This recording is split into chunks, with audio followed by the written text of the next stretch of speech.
everyone, and welcome back to another single episode podcast. Today we have got a short story podcast read by Brooke, and you can find this short story on the Panther Post, also wrote by Brooke, called The Tales of Kiliag. Alright, let's get on to the story. 1,000 years later. Glenn. Dad, do you know how much farther we've got to hike up this rock? I was getting real tired of following my dad around on these archaeological hikes like a lapdog. We had been out in the Emerald Isles, as my dad liked to call it, for over a month now, hiking and exploring the deepest and most remote parts of Ireland non-stop. And don't get me wrong, I was as much of an archaeological geek as my dad, but green was starting to be my least favorite color of all time. When we first arrived in Ireland, all I saw was rolling green hills and cattle farms. And guess what? Now I also only see green rolling hills and cattle farms.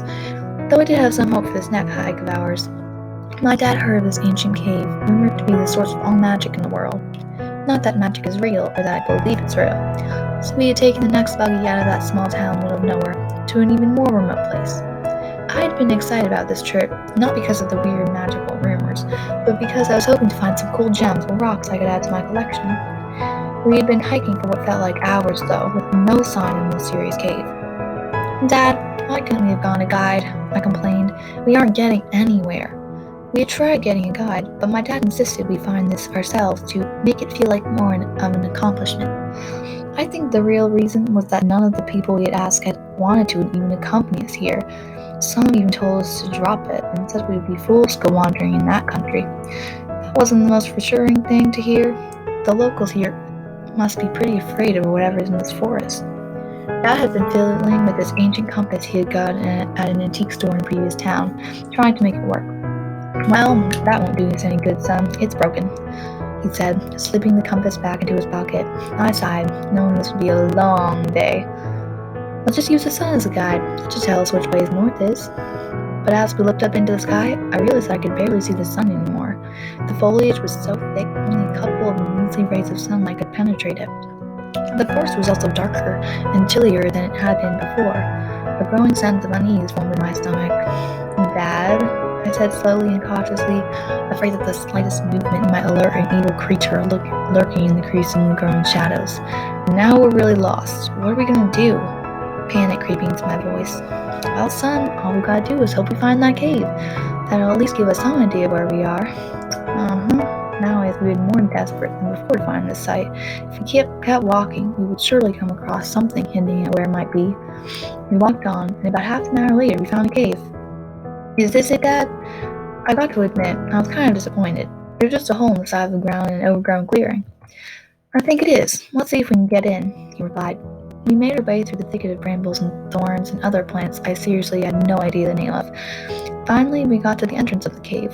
The hole was embedded in the side of a rather large hill. The entrance must have once been grand, but now it was so covered in vines and brambles and a couple of small holes that you had to shimmy through. Glenn, could you fit in that hole right there and see if you can find a way from the inside to let me in? Okay, sure. I wasn't too keen on the idea of going into mysterious ancient haunted cave alone. Nevertheless, I slipped off my camping pack and dropped to the ground. The hole was tighter than I expected, and I just squeezed through, but I got inside without too many scrapes and bruises. I saw that the cave was pretty spacious once my eyes adjusted to the darkness. Dripping stalactites hung in eerie patterns on the ceiling. Okay, pretty creepy. You okay in there, son? I heard my dad's voice from the other side of the tangled wall. Yeah, just looking around, I called back, searching for a weak spot on the wall where I could bust through. I can't break any of these vines, Dad. I was startled by a scuffling sound nearby. It took me all my willpower not to scream like a little kid. I'm just going to look around a bit, Dad. Then I'll come back out. I'll just be a sec. Okay, don't be too long in there, and watch out for anything dangerous. It's an ancient cave. There could be any number of dangers in there. Yeah, I called back. I wanted to know the source of that sound, because I had an eerie feeling that I wasn't alone in this place.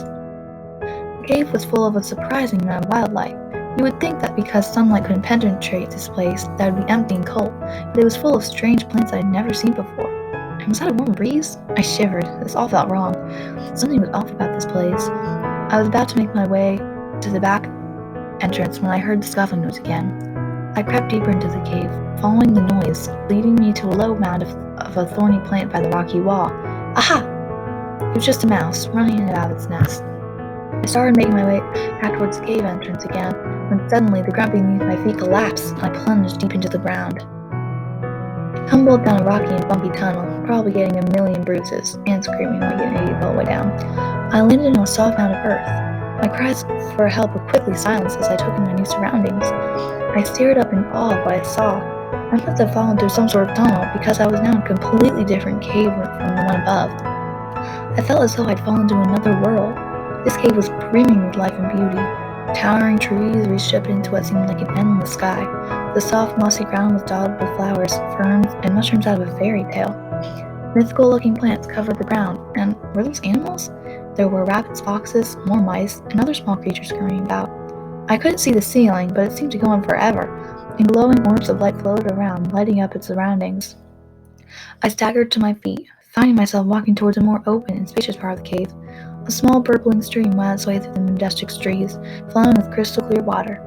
I was tempted to stoop down and take a drink, but then shook my head, remembering Survival 101, never drink water from mysterious unknown places, no matter how good it looks. Adele, with a beautiful speckled coat, trotted into the clearing. I had the urge to call out to it, and it looked at me with its black, sandy eyes and seemed to say, "Follow me." Wow, this place was getting to my head, but I still followed it, wanting to explore more. Still led me deeper into the seemingly never-ending room. The life surrounding me seemed to get even more vibrant and vivid from where I was before. I must be nearing the source of all this mysterious life. I walked into another clearing, this one brighter than the last. I soon realized this was because the glowing orbs I had seen earlier were all massed around something in the center of the clearing. As I made my way closer, I could make out a shape these orbs were massing to. It was a crystal-like box, with marble and faceted edges. A wave waves from the orbs. What's that? A hand? I scrambled back in terror. I had seen a hand, a living, fleshy hand. What the heck? This is all wrong. Well, I was too far into this nest to back out, and what if that thing in the box was still alive? I couldn't just leave it in there. I scrounged my courage and shooed away the orb thingies. I stumbled back in surprise. I could not believe my eyes.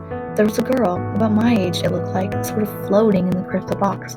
She had long, flowing black hair, floated about her slender figure, framing her graceful pale face. She was beautiful. But why was she in this box? That's when the horrible thought occurred to me. Was this a coffin? Wouldn't she be a skeleton if she was dead? Or maybe this crystal box had someone preserved her. Ick, a preserved dead girl. This kept getting weirder and weirder. My mind couldn't take any more of this crazy. I staggered back, clutching my head. What was this place? Who was this girl? A slight movement caught my attention again, though, dragging me out of my frenzied panic. The girl's finger had twitched. No, it must have just been my mind.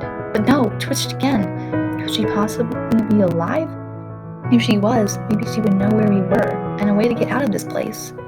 Before I could plan on how to get out of here, though, her eyes fluttered open, locking with mine. Though I didn't know it then, those vivid emerald green eyes were about to turn my world upside down. Thank you, Brooke, for that wonderful story. You can, like I said from the beginning, you can find this story on the Panther Post. It's an amazing short story. And hopefully we'll have a short story podcast reading of Arwen's tale. Thank you so much. And hopefully we'll see you in another one of our podcasts. Bye.